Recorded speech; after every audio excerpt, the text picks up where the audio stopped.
Hi friends, welcome back to ಮನೆ ಮಗಳು YouTube channel. ನಾವಿವತ್ತು ನಮ್ಮ ಮನೇಲಿ ಆಲೂ ಚಿಕನ್ ಮಾಡ್ತಾ ಇದ್ದೀವಿ. ಈ ಗ್ರೇವಿ ರೊಟ್ಟಿಯ ಮತ್ತು ಅನ್ನ ಮುದ್ದೆಗೆಲ್ಲ ಚೆನ್ನಾಗಿರುತ್ತೆ. ನಿಮಗೆ ಈ ಗ್ರೇವಿ ಇಷ್ಟ ಆದರೆ ನಮ್ಮ ವಿಡಿಯೋನ ಶೇರ್ ಮಾಡಿ, ಲೈಕ್ ಮಾಡಿ ಮತ್ತು ಸಬ್ಸ್ಕ್ರೈಬ್ ಮಾಡಿ ಫ್ರೆಂಡ್ಸ್.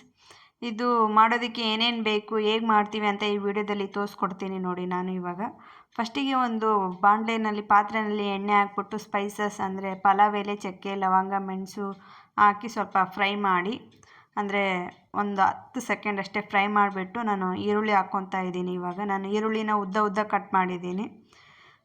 ಒಂದು ಈರುಳ್ಳಿ ಉದ್ದ ಕಟ್ ಮಾಡಿಬಿಟ್ಟು ಹಾಕ್ಕೊತಾ ಇದ್ದೀನಿ. ಇವಾಗ ಈರುಳ್ಳಿ ಸ್ವಲ್ಪ ಹಸಿ ವಾಸನೆ ಹೋಗೋವರೆಗೆ, ಸ್ವಲ್ಪ ಬ್ರೌನಿಸ್ಟ್ ಬರೋವರೆಗೆ ಫ್ರೈ ಮಾಡ್ಕೊಂಡು ಇವಾಗ ಚಿಕನ್ ಹಾಕಿದ್ದೀನಿ ನಾನು.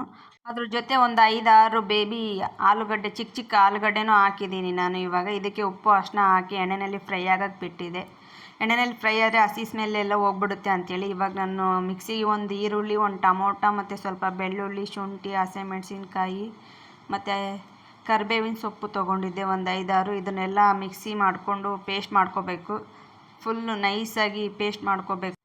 ನೈಸಾಗಿ ಪೇಸ್ಟ್ ಮಾಡ್ಕೊಂಡ್ಮೇಲೆ ಇದನ್ನು ಚಿಕನ್ಗೆ ಹಾಕಿ ಸ್ವಲ್ಪ ಫ್ರೈ ಮಾಡ್ಕೋಬೇಕು. ನಾವು ಇವಾಗ ಅರ್ಧ kg ಚಿಕನ್ನಿಗೆ ತೋರಿಸ್ತಾ ಇರೋದು. ನಾವು ಅರ್ಧ kg ಚಿಕನ್ನೇ ತೊಗೊಂಬಂದಿರೋದು. ಅದಕ್ಕೆ ನಾನು ಅರ್ಧ kg ಚಿಕನ್ನಿಗೆ ಎಷ್ಟು ಬೇಕೋ ಅಷ್ಟನ್ನು ತೋರಿಸ್ತಾ ಇದ್ದೀನಿ. ಇದನ್ನೆಲ್ಲ ಹಾಕಿ ಮಾಡಿದರೆ ಗ್ರೇವಿ ಮತ್ತು ಚಿಕನ್ ಮಾತ್ರ ಸಖತ್ತಾಗಿ ಟೇಸ್ಟ್ ಬರುತ್ತೆ. ನೀವೂ ಒಂದ್ಸರಿ ಟ್ರೈ ಮಾಡಿ ಫ್ರೆಂಡ್ಸ್. ನೋಡಿ, ಇವಾಗ ಎಣ್ಣೆಯಲ್ಲಿ ಫ್ರೈ ಮಾಡಿದ್ದೀನಿ. ಎಣ್ಣೆ ಎಲ್ಲ ಬಿಟ್ಕೊಂಡಿದೆ, ನೀರಿನ ಅಂಶ ಎಲ್ಲ ಹೋಗಿ. ಅದಕ್ಕೆ ಇವಾಗ ರುಬ್ಬಿರೋ ಮಸಾಲೆ ಎಲ್ಲ ಹಾಕ್ತಾಯಿದ್ದೀನಿ ನಾನಿವಾಗ. ಮಸಾಲೆ ಎಲ್ಲ ಹಾಕ್ಬಿಟ್ಟು ಒಂದು 5 ನಿಮಿಷ ಫ್ರೈ ಮಾಡಿದರೆ ಆಮೇಲೆ ಏನೇನು ಬೇಕೋ ಅದು ಸ್ಪೈಸಸ್ ಹಾಕಬೇಕು. ಆಮೇಲೆ ನೋಡಿ, ಇವಾಗ ತಟ್ಟೆ ಮುಚ್ಚಿ ಸ್ವಲ್ಪ ಹೊತ್ತು ಬಿಡ್ತೀನಿ ನಾನು, ಒಂದು 5 ನಿಮಿಷ ಫ್ರೈ ಆಗೋದಕ್ಕೆ. ನೀವೂ ಒಂದ್ಸರಿ ಟ್ರೈ ಮಾಡಿಬಿಟ್ಟು ಟೇಸ್ಟ್ ಹೇಗಿದೆ ಅಂತ ಕಮೆಂಟ್ ಮಾಡಿ ತಿಳಿಸಿ ಫ್ರೆಂಡ್ಸ್.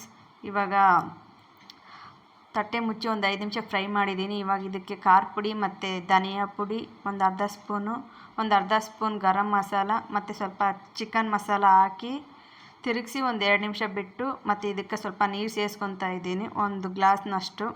ರುಬ್ಬಿರೋ ಜಾರ್ನಲ್ಲಿನೇ ನಾನು ಮಸಾಲೆ ಎಲ್ಲ ಅಂಟ್ಕೊಂಡಿತ್ತಲ್ಲ, ಅದಕ್ಕೆ ನೀರು ಹಾಕ್ಬಿಟ್ಟು ಇವಾಗ ಸ್ವಲ್ಪ ತಿರುಗಿಸಿ ಹಾಕ್ತಾಯಿದ್ದೀನಿ ನೋಡಿ.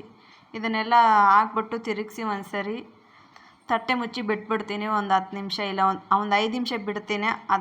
ಆಮೇಲೆ ಇದಕ್ಕೆ ಸ್ವಲ್ಪ ಕಸೂರಿ ಮೇಥಿ ಸೇರಿಸ್ಬೇಕು. ಅದಕ್ಕೆ ಒಂದು 5 ನಿಮಿಷ ಆದಮೇಲೆ ಇವಾಗ ನೋಡಿ 5 ನಿಮಿಷ ಆಯಿತು. ಸ್ವಲ್ಪ ಎಣ್ಣೆ ಎಲ್ಲ ಬಿಟ್ಕೊಂಡಿದೆ ಚಿಕನ್ನು, ಇನ್ನೂ ಸ್ವಲ್ಪ ಬೇಯಬೇಕು ಇದು.